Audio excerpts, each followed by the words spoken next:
পাইনি। আমরা সবকিছু হারিয়ে নতুন করে তিল তিল করে গড়েছি। আর আমরা কোনো কিছু নষ্ট হতে দেব না। দরকার হলে প্রাণ দেব, অকাতরে প্রাণ দেব।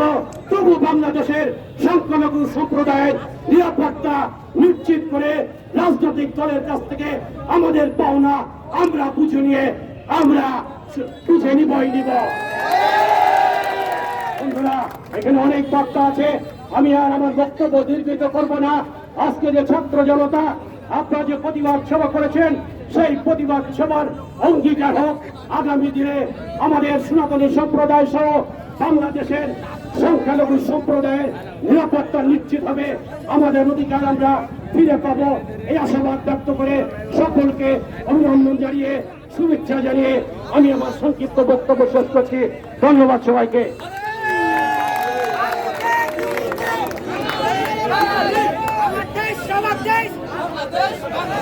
আমার মাটি আমার মা। সংগ্রামী উপস্থিতি,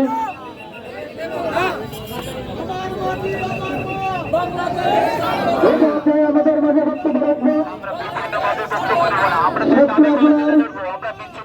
সনাতনী সম্প্রদায়ের অভিভাবক, সত্রা জেলা মন্দির সমিতির বারবার নির্বাচিত সভাপতি, সাবেক সভাপতি, বাংলাদেশ পূজা উদযাপন পরিষদ সত্রা জেলার সংগ্রামী সাধারণ সম্পাদক বাবু বিশ্বনাথ ঘোষ এটাকে আমাদের মাঝে বক্তব্য রাখবেন। জয় শ্রীরাম, জয় শ্রীরাম।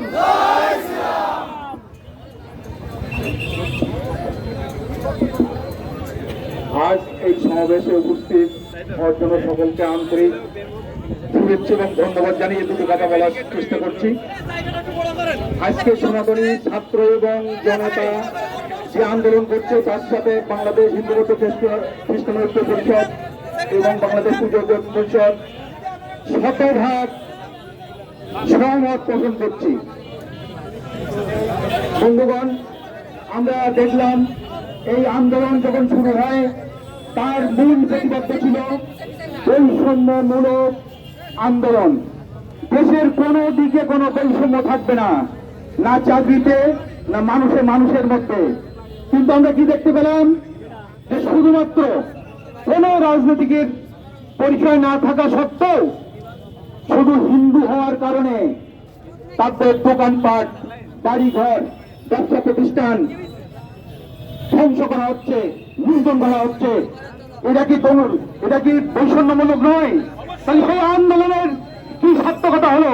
তাই আমি বলবো যে আন্দোলন জয় হয়েছে বৈষম্যমূলক হিসাবে। আজকে যারা ক্ষতিগ্রস্ত হয়েছে তাদের শতভাগ ক্ষতিপূরণ দিয়ে, তাদের নিরাপত্তা দিয়ে, তাদের এদেশে থাকার উপযুক্ত পরিবেশ সৃষ্টি করে যদি করতে পারে তো সেই আন্দোলন সার্থক হবে ছাত্রদের। তা নাহলে মনে করবো সেই আন্দোলন সার্থক হয়নি। আমি এই আশাবাদ ব্যক্ত করে ছাত্রদের কাছে এবং আমার এই যুবক ভাইদের কাছে, সনাতনী যুবক ভাইদের কাছে আমার আবেদন যে তোমরা যুবক, তোমরাই এই রাষ্ট্র পরিচালনা করবা হিন্দু মুসলমান সবাই মিলে। যদি সনাতনীদের উপরে কোনো নির্যাতন আসে তোমরা আগুয়ে যাবা, আমরা তোমাদের সাথে আছি, থাকবো। এই আশাবাদ ব্যক্ত করে তোমাদেরকে ধন্যবাদ জানিয়ে এই আয়োজন করার জন্য আমি আমার কথা শেষ করছি। ধন্যবাদ সকলকে। ধন্যবাদ বাবু বিশ্বনাথ ঘোষ মহাশয়কে।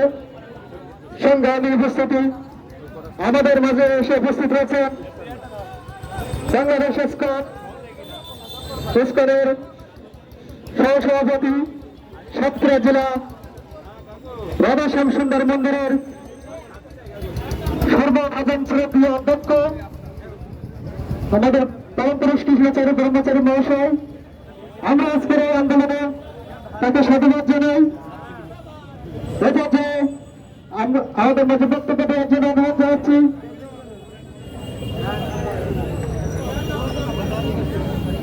আমাদের দেবতা চাঁদবাড়ি শিবাচরণের গোবিন্দ গোস্বামী প্রভুকে আমি যে বক্তব্য রাখার জন্য অনুরোধ জানাচ্ছি।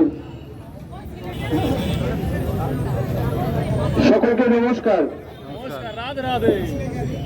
একবার হাত তুলে আমরা সবাই বলব হরে কৃষ্ণ।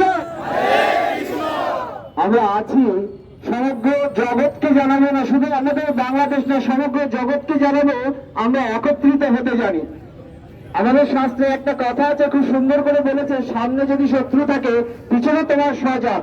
তুমি কাকে দেখবে, শত্রুকে না স্বজাতকে? তুমি যদি স্বজাতকে রক্ষা করতে না পারো তাহলে তোমার ধর্ম রক্ষা হবে না, তুমিও নিজেও রক্ষা পাবে না। তাই সবাই মিলে, আমরা সবাই মিলে এগিয়ে যাব, আমাদের দৃঢ় করতে হবে, আর কোনো ছাড় নেই। আমাদের অধিকার আমাদের আদায় করতেই হবে। যে যেখানে যে প্রান্তে আছেন সেখান থেকেই আওয়াজ তুলুন। আমাদের এই সনাতন ধর্মাবলম্বী যারা আছেন, আমাদেরকে সহযোগিতা করছে মুসলিম ভাইরা, তাদেরকে ধন্যবাদ।